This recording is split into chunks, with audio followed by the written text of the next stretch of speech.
Shalom, Bapak Ibu yang dikasih oleh Tuhan. Lewat video ini, mari kita belajar satu tema yang baik sebagai pelajaran buat kita semuanya, yang saya beri judul, Zaman Now dibutuhkan pembicara yang mampu menganalisa dan mensintesa firman Tuhan. Dalam kurung, Kisah Rasul 1 ayat 8, kurung tutup part 2. Bapak Ibu, sengaja saya memberikan dua contoh, ya, dua ayat. Video yang pertama lewat Matius pasal 23 ayat 23, video yang kedua lewat Kisah Rasul pasal 1 ayat ke-8. Mengapa?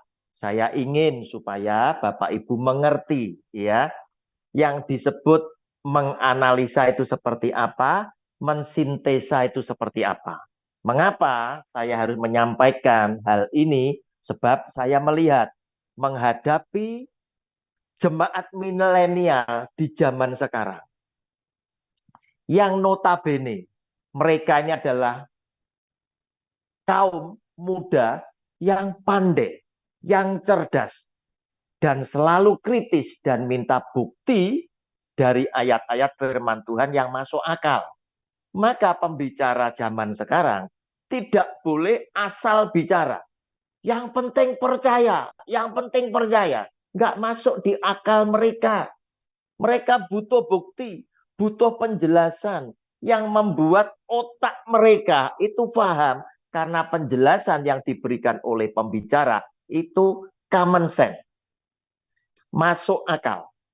Nah, Bapak Ibu, untuk itu dibutuhkan pembicara yang sangat cerdas, yaitu mampu menganalisa.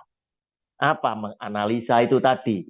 Yaitu membedah satu ayat yang sedang dibicarakan dari banyak sisi, supaya muncul intisari dari ayat ini sesuai dengan isi hati Tuhan. Itu menganalisa.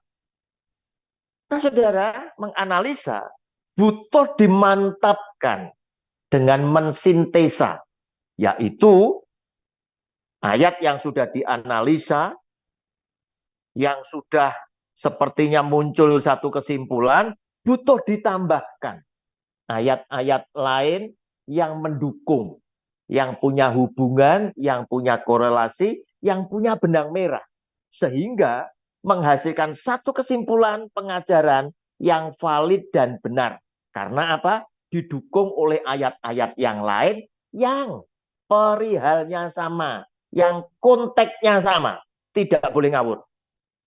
Nah, Bapak Ibu, sekarang kita masuk, ya, video saya bagian kedua yang akan menganalisa dan mensintesa Kisah Rasul pasal 1 ayat yang ke-8. Bacaannya adalah Yesus terangkat ke surga. Tetapi kamu akan menerima kuasa kalau Roh Kudus turun ke atas kamu, dan kamu akan menjadi saksiku di Yerusalem dan di seluruh Yudea dan Samaria dan sampai ke ujung bumi. Nah, Bapak Ibu, kita akan awali lebih dulu. Siapa Roh Kudus itu? Roh Kudus, saya yakin Anda semuanya akan menjawab dengan benar, adalah pribadi ketiga dari Tritunggal Allah, yaitu Allah Bapa, Allah Anak, dan Allah Roh Kudus. Dia, Roh Kudus, adalah Tuhan, pencipta langit dan bumi dengan segenap isinya. Yang oleh Tuhan Yesus, Roh Kudus tadi, ya, dijanjikan untuk menyertai hidup saudara dan saya selama-lamanya, dengan syarat, dengan catatan, hidup saudara dan saya adalah orang-orang yang mengasihi Tuhan, yang hidupnya benar dan kudus. Maka Roh Kudus baru berkenan tinggal di dalam hidup saudara dan saya, yaitu Dia menyertai kita untuk selama-lamanya. Bapak Ibu, kita baca lebih dulu ya. Apa yang saya katakan, buktinya ada di dalam Yohanes pasal 14 ayat 15 sampai 17. Judulnya Yesus menjanjikan penghibur. Jikalau kamu mengasihi aku, kamu akan menuruti segala perintahku. Aku akan minta kepada Bapa dan ia akan memberikan kepadamu seorang penolong yang lain supaya ia menyertai kamu selama-lamanya. Siapa penolong yang lain? Yaitu Roh kebenaran. Dunia tidak dapat menerima dia sebab dunia tidak melihat dia dan tidak mengenal dia. Tetapi kamu mengenal dia sebab ia menyertai kamu dan akan diam di dalam kamu. Nah, penolong yang lain, penghibur adalah Roh Kudus ya. Dia akan menyertai kamu, tinggal di dalam kamu selama-lamanya. Catatannya adalah ayat 15. Jikalau kamu mengasihi aku, kamu akan menuruti segala perintahku. Maka setiap orang yang menuruti segala perintah Tuhan Yesus di dalam hidupnya sehari-hari, merekalah orang yang mengasihi Tuhan Yesus, maka Roh Kudus yang dia janjikan itu akan benar-benar tinggal di dalam hidup saudara dan saya untuk menyertai kita selama-lamanya. Nah, Bapak Ibu, pembicara itu akan menganalisa tentang ayat Kisah Rasul pasal 1, ayatnya yang ke-8, yang tadi menjadi pokok bahasan kita. Dari banyak aspek, banyak segi, banyak sisi. Yang pertama, pembicara yang baik tadi, yang benar di dalam penafsirannya, akan terlebih dahulu melihat, membaca judul bacaannya dari Kisah Rasul pasal 1 ayat 8. Di situ disebutkan judulnya Yesus terangkat ke surga. Artinya ketika Tuhan Yesus naik ke surga, dia pernah bersabda, lebih baik aku kembali kepada Bapa. Supaya apa? Roh penolong, roh penghibur, yaitu Roh Kudus, itu turun dan menyertai kamu. Artinya apa? Tidak lama lagi Roh Kudus akan dicurahkan, yaitu pada hari Pentakosta. Yang tertulis pada Kisah Rasul pasal 2, Bapak Ibu bisa baca sendiri. Kalau Roh Kudus turun ke atas kamu, ya di sini. Tetapi kamu akan menerima kuasa kalau Roh Kudus turun ke atas kamu. Artinya berkenan tinggal di dalam kamu. Seperti yang dikatakan di dalam Yohanes pasal 14 ayat 15 sampai 17. Yaitu ketika Anda mengasihi, ya, maka Roh Kudus itu akan turun ke atas saudara dan saya sehingga ya Anda dan saya yang Roh Kudus berkenan tinggal di dalam hidup kita akan menerima kuasa. Anda dan saya akan menerima kuasa, yaitu berupa karunia-karunia Roh Kudus yang memberikan kemampuan kepada Anda dan saya, kecakapan buat Anda dan saya, untuk supaya kita dimampukan menjadi saksi Kristus untuk memuliakan Dia. Maksudnya seperti itu. Nah, sehingga kita diberi oleh Roh Kudus karunia-karunia yang jumlahnya adalah 9 macam seperti yang tertulis di dalam 1 Korintus pasal 12 ayat 1 sampai dengan ayatnya yang ke-13. Ya, Bapak Ibu, itulah yang akan dia berikan sesuai dengan kehendak dia. Ya, nanti Bapak Ibu bisa baca sendiri 1 Korintus 12 ayat 1 sampai dengan 11. Ya, itu ada 9 karunia. Nah, Bapak Ibu, saat kemudian kita munculkan satu pertanyaan. Kalau begitu, kapan Roh Kudus akan diam dan menyertai kita? kapan Roh Kudus akan diam dan menyertai kita? Jawabnya seperti apa yang ditulis di dalam Alkitab, yaitu saat Anda dan saya dibaptis dalam nama Bapa, Anak, dan Roh Kudus, seperti yang diperintahkan oleh Tuhan Yesus di dalam amanat agung, yaitu Matius 28 ayat 19 dan 20. Nah, Bapak Ibu, tapi jika kita tidak mengasihi Tuhan, jangan salahkan ya, walaupun orang ini dibaptis, maka Roh Kudus belum tentu berkenan tinggal di dalam orang ini. Oleh karena itu, persiapkan anak-anak baptisan kita agar supaya sebelum mereka dibaptis dalam nama Bapa, Anak, dan Roh Kudus, cintanya dia kepada Tuhan Yesus itu sudah berkobar-kobar. Yaitu dia sudah terlatih, sudah membiasakan diri melakukan firman Tuhan yang dia tahu, yang baru saja sedikit di dalam hidupnya sehari-hari. Untuk membuktikan bahwa dia mengasihi Tuhan dan siap menerima Roh Kudus untuk tinggal di dalam hidupnya menjadi Tuhan dan Tuan atas hidup anak ini. Nah, Bapak Ibu, untuk menghasilkan kesimpulan yang benar atau pengajaran yang valid, seorang pembicara bukan hanya membedah, menganalisa saja ayat yang sedang dibicarakan, tetapi dia harus mensintesa ayat yang sedang dibicarakan, yaitu Kisah Rasul 1 ayat 8, dengan menambahkan ayat-ayat lain yang mendukung, yang punya hubungan, yang punya korelasi, yang punya benang merah dengan Kisah Rasul pasal 1 ayat yang ke-8. Nah, Bapak Ibu, muncul pertanyaan sekarang. Pada saat kita mensintesa, apakah Roh Kudus berkenan selalu tinggal pada orang Kristen yang dibaptis? Jawabnya tidak. Sebab apa?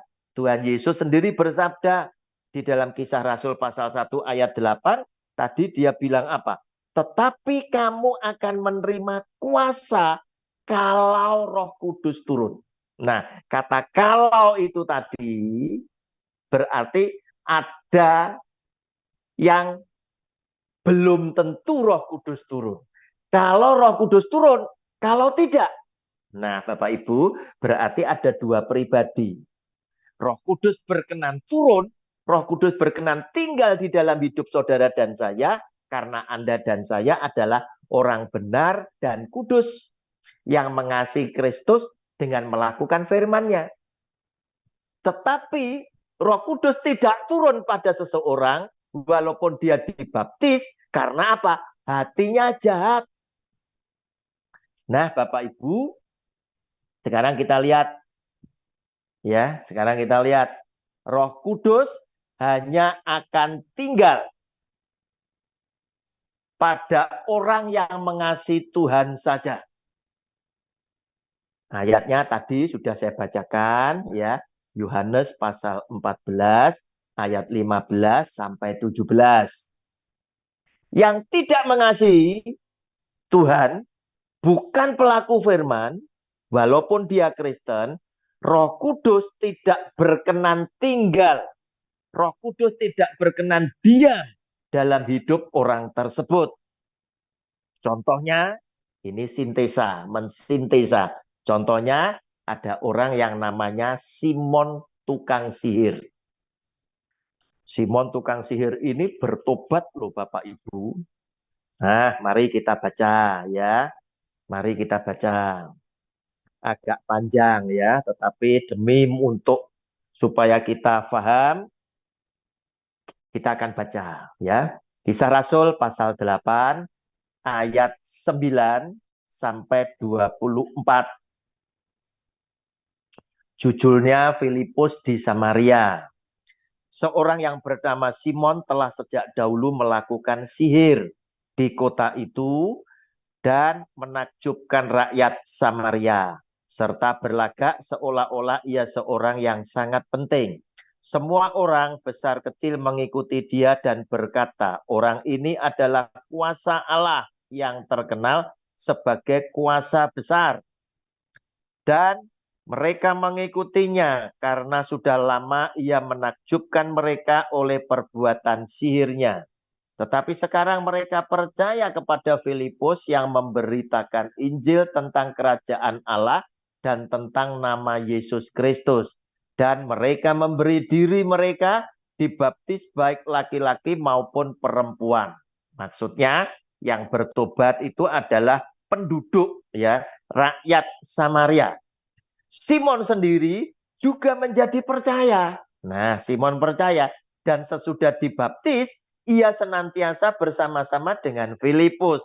Simon tukang sihir tadi mengikuti Filipus dan takjub ketika ia melihat tanda-tanda dan mujizat-mujizat besar yang terjadi. Sebab apa? Yang dibuat oleh para rasul, para murid itu melebihi apa yang bisa dilakukan oleh Simon sebagai tukang sihir. Ketika rasul-rasul di Yerusalem mendengar bahwa tanah Samaria telah menerima firman Allah, mereka mengutus Petrus dan Yohanes ke situ. Setibanya di situ kedua rasul itu berdoa supaya orang-orang Samaria itu beroleh Roh Kudus. Sebab Roh Kudus belum turun di atas seorang pun di antara mereka karena mereka hanya dibaptis dalam nama Tuhan Yesus. Kemudian keduanya menumpangkan tangan di atas mereka, lalu mereka menerima Roh Kudus.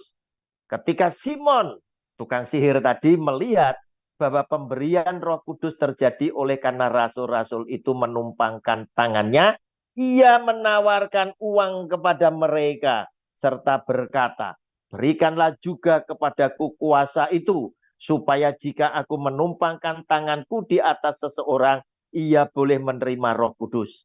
Tetapi Petrus berkata kepadanya, binasalah kiranya uangmu itu bersama dengan engkau, karena engkau menyangka bahwa engkau dapat membeli karunia Allah dengan uang. Tidak ada bagian atau hakmu dalam perkara ini, sebab hatimu tidak lurus di hadapan Allah. Jadi bertobatlah dari kejahatanmu ini dan berdoalah kepada Tuhan supaya ia mengampuni niat hatimu ini. Sebab kulihat bahwa hatimu telah seperti empedu yang pahit dan terjerat dalam kejahatan. Jawab Simon, hendaklah kamu berdoa untuk aku kepada Tuhan, supaya kepadaku jangan kiranya terjadi segala apa yang telah kamu katakan itu. Nah, Bapak Ibu, lihat.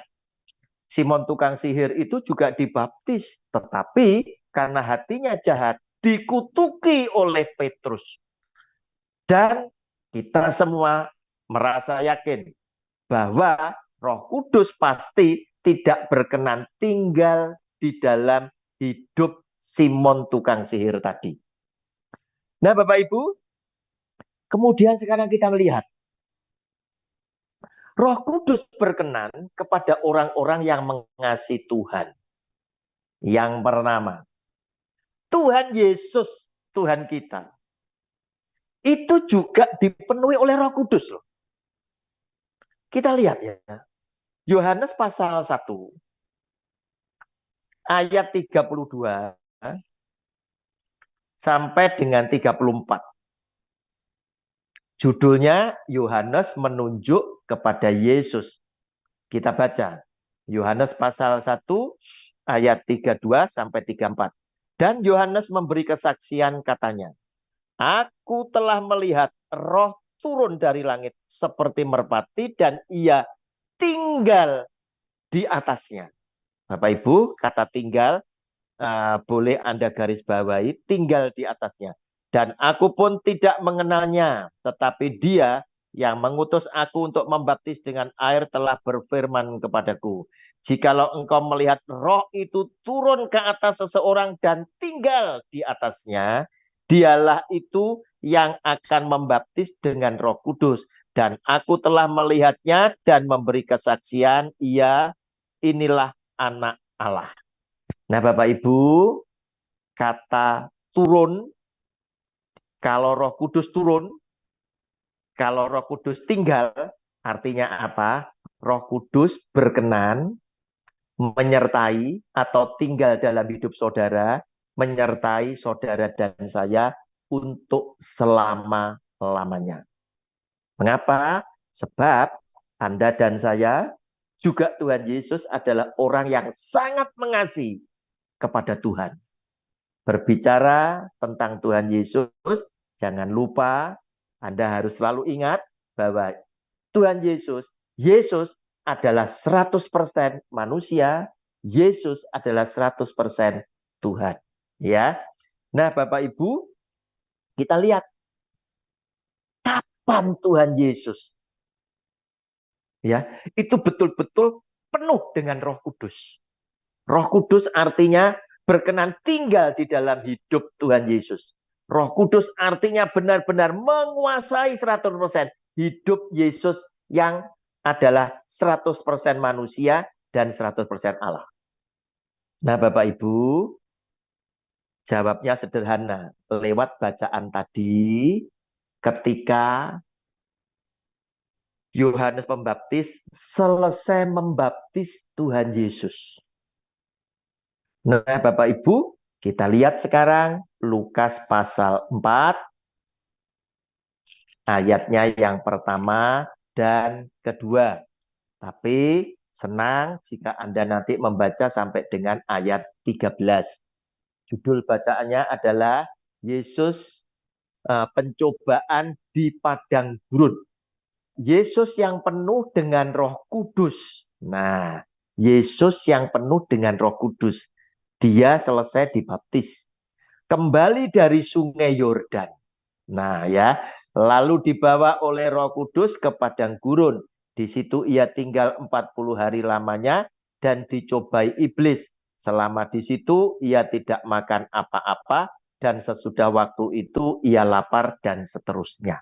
Bapak Ibu, Tuhan Yesus dipenuhi atau kepenuhan Roh Kudus setelah dia dibaptis.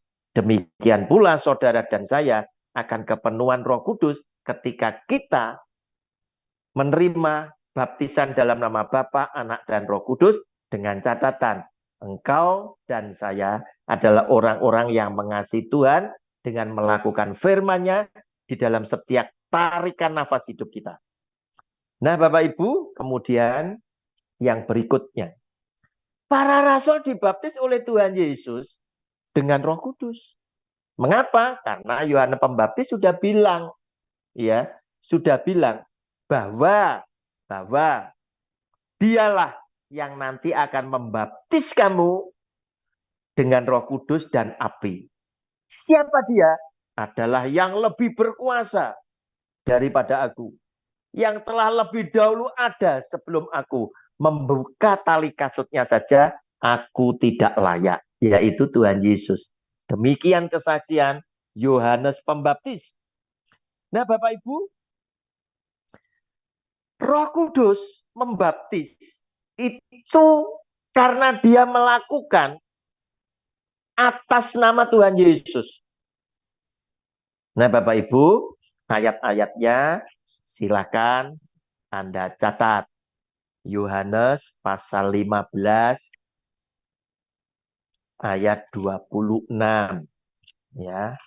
Yang bunyinya demikian. 15 ayat 26.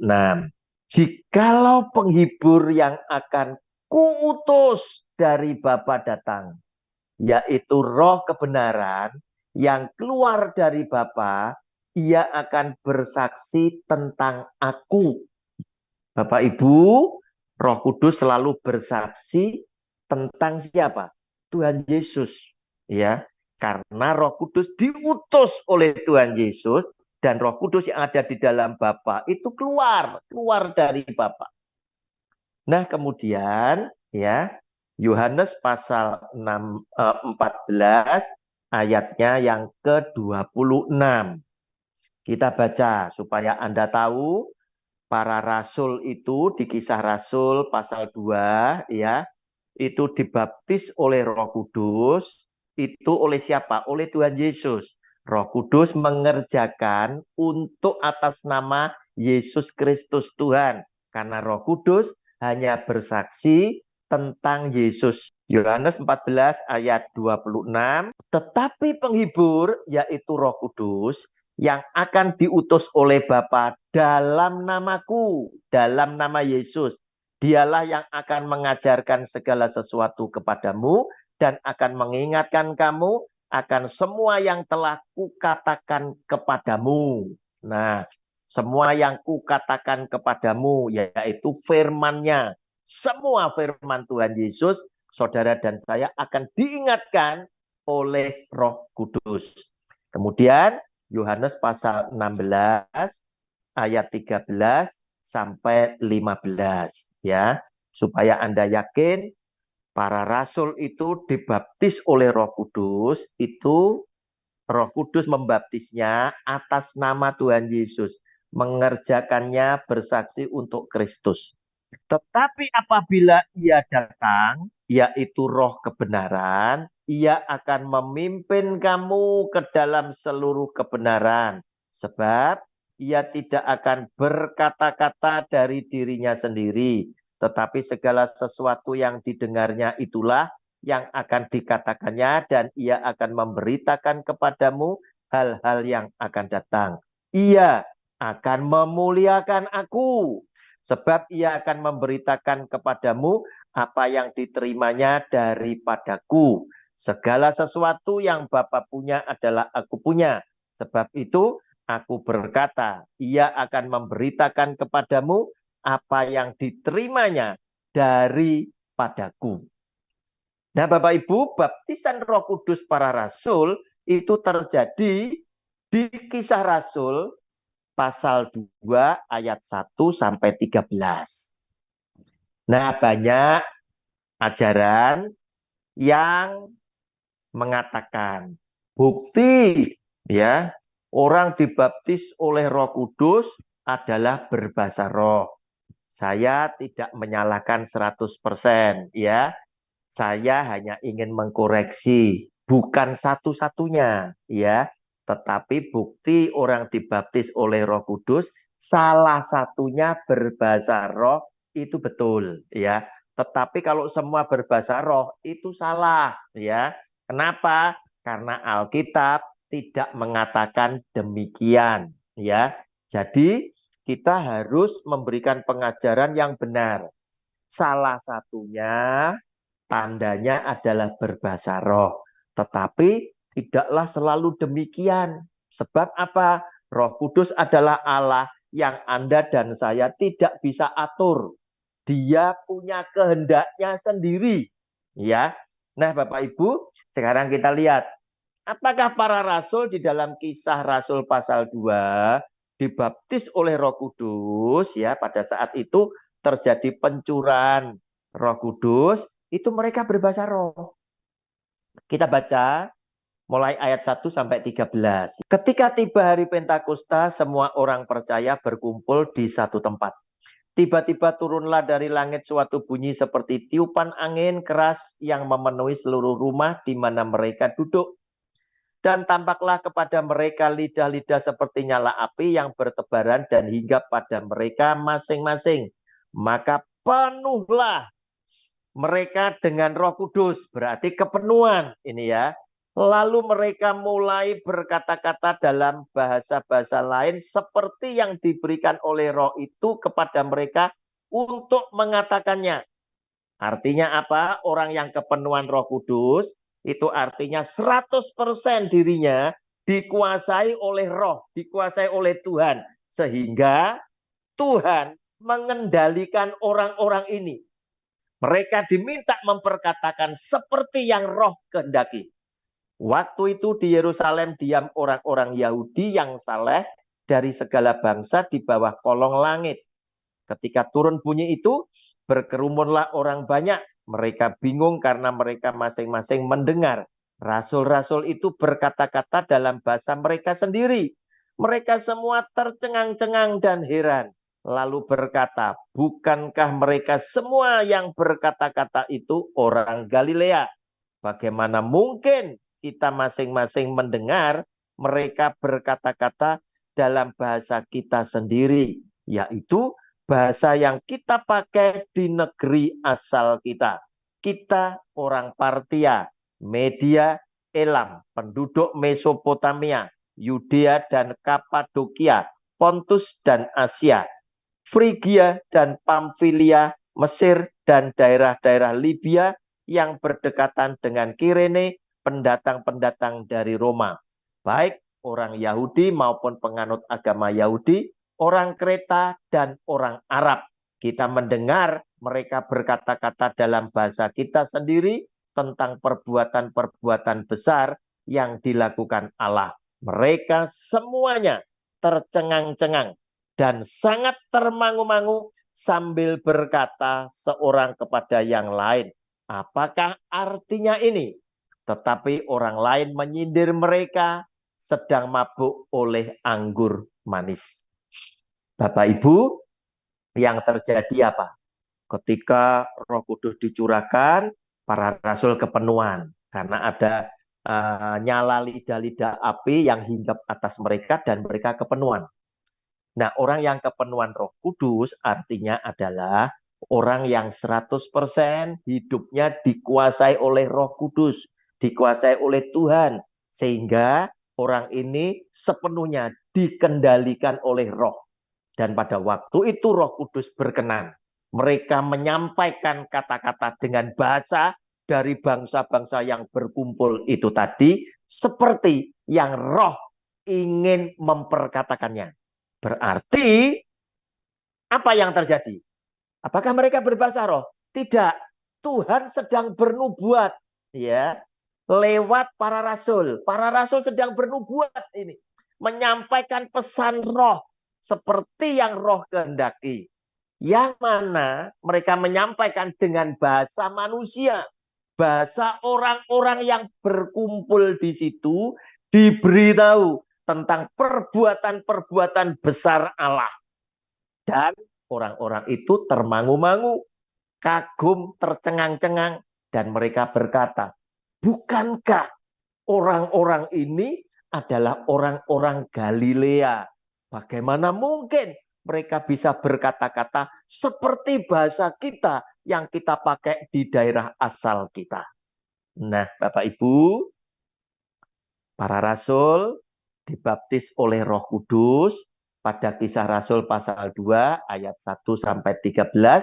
Mereka tidak memperkatakan bahasa roh, tetapi mereka bernubuat memperkatakan bahasa-bahasa lain, yaitu bangsa-bangsa yang sedang berkumpul di situ karena Tuhan berkenan mengingatkan kepada mereka lewat para rasul-rasulnya.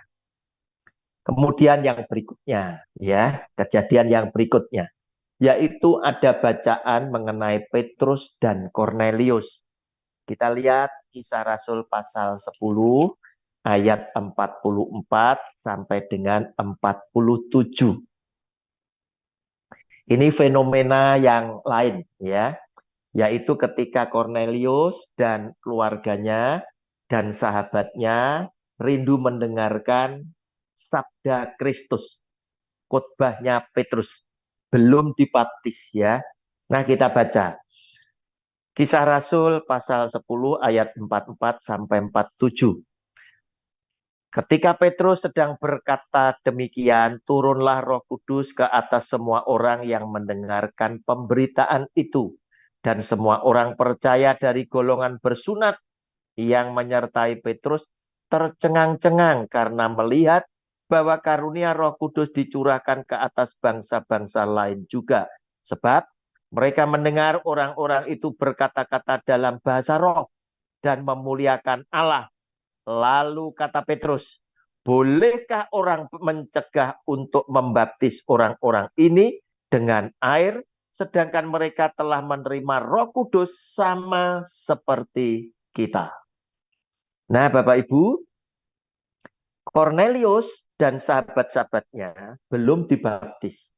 Mereka rindu mendengar sabda Kristus lewat khotbah Petrus. Karena itu Kornelius mengutus utusan untuk menjemput Petrus datang ke rumahnya. Nah, mereka belum dibaptis. Tetapi mereka adalah orang-orang yang sudah cinta kepada Tuhan Yesus.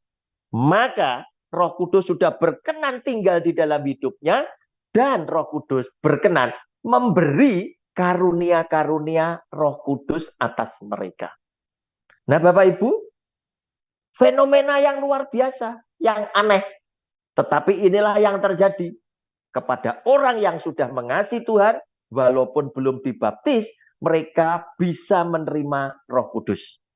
Nah, Bapak Ibu, Kisah Rasul pasal 10, kita baca ayat 1 dan 2 ya, supaya tahu mengapa Roh Kudus berkenan ya tinggal di dalam Kornelius dan keluarga dan sahabatnya, sebab mereka adalah orang yang mencintai Tuhan sebelum mereka dibaptis. Mari kita baca. Di Kaisarea ada seorang yang bernama Cornelius, seorang perwira pasukan yang disebut pasukan Italia. Dia bukan orang Yahudi, bukan orang bersunat. Ia saleh, ia serta seisi rumahnya takut akan Allah, dan ia memberi banyak sedekah kepada umat Yahudi dan senantiasa berdoa kepada Allah. Nah, Bapak Ibu, itu buktinya Cornelius itu sudah cinta sama Tuhan sebelum dia dibaptis. Dia saleh, dia berdoa kepada Allah, dan dia memberikan sedekah kepada orang-orang Yahudi yang membutuhkannya. Bapak Ibu, dia adalah orang Itali, bukan orang Yahudi. Kalau orang Yahudi, orang bersunat. Dia bukan orang bersunat. Tetapi peristiwa ini menyadarkan Petrus dan para pengikutnya, yaitu orang-orang bersunat, bahwa ternyata Tuhan mengasihi juga bangsa yang tidak bersunat. Bapak Ibu, apakah setiap manusia yang dibaptis ya kemudian dibaptis oleh Roh Kudus dalam nama Bapa, Anak, dan Roh Kudus selalu berbahasa roh? Oleh karena itu, Anda dan saya wajib mengetahuinya, fenomena-fenomena lainnya, yaitu di sini ada sida-sida yang ketemu dengan Filipus ya, yang minta bimbingan Filipus tentang bacaan yang sedang dibaca oleh sida-sida ini. Sida-sida ini butuh Filipus menjelaskannya ya. Nah, Bapak Ibu, Kisah Rasul pasal 8 ayat 35 ya, ayat 35 sampai dengan ayat yang ke-40. Judulnya adalah Sida-sida dari tanah Ethiopia. Maka mulailah Filipus berbicara dan bertolak dari nas itu, ia memberitakan Injil Yesus kepadanya. Mereka melanjutkan perjalanan mereka dan tiba di suatu tempat yang ada air. Lalu kata sida-sida itu, lihat, di situ ada air. Apakah halangannya jika aku dibaptis? Sahut Filipus, jika Tuhan percaya dengan segenap hati, boleh. Jawab, aku percaya bahwa Yesus Kristus adalah anak Allah. Lalu orang Ethiopia itu menyuruh menghentikan kereta itu dan keduanya turun ke dalam air, baik Filipus maupun sida-sida itu, dan Filipus membaptis dia. Dan setelah mereka keluar dari air, Roh Tuhan tiba-tiba melarikan Filipus dan sida-sida itu tidak melihatnya lagi. Ia meneruskan perjalanannya dengan sukacita. Tetapi ternyata Filipus ada di Asdod. Ia berjalan melalui daerah itu dan memberitakan Injil di semua kota sampai ia tiba di Kaisarea. Bapak Ibu, tidak terjadi apa-apa dalam diri sida-sida setelah dia dibaptis. Ya, tidak berbahasa roh, tidak ngapa-ngapain, tetapi dia dengan sukacita karena dia sudah menerima Yesus Kristus Tuhan sebagai juru selamatnya. Justru yang terjadi keajaiban adalah Filipus. Filipus dilarikan oleh roh sampai ke kota Asdod. Dan sida-sida itu tidak melihat Filipus lagi. Nah, berikutnya lagi, ada di sini dalam Kisah Rasul pasal 16, yaitu tentang kepala penjara Filipi, ya. Bacaannya kepala penjara Filipi. Kita mau baca ayat 28 sampai 34. Ketika terjadi gempa, maka pintu penjara itu terbuka semua. Para tahanan banyak yang melarikan diri. Kepala penjara ini ketakutan karena khawatir, takut jika Paulus dan Silas itu juga melarikan diri, dia akan kena marah dan bisa dihukum mati. Maka kepala penjara ini mengambil keputusan, dia mau bunuh diri. Apa yang terjadi? Kita baca. Tetapi Paulus berseru dengan suara nyaring, katanya, "Jangan celakakan dirimu, sebab kami semuanya masih ada di situ." Kepala penjara itu menyuruh membawa suluh, lalu berlari masuk dan dengan gemetar tersungkurlah ia di depan Paulus dan Silas. Ia mengantar mereka keluar sambil berkata, "Tuan, Tuan, apakah yang harus aku perbuat supaya aku selamat?"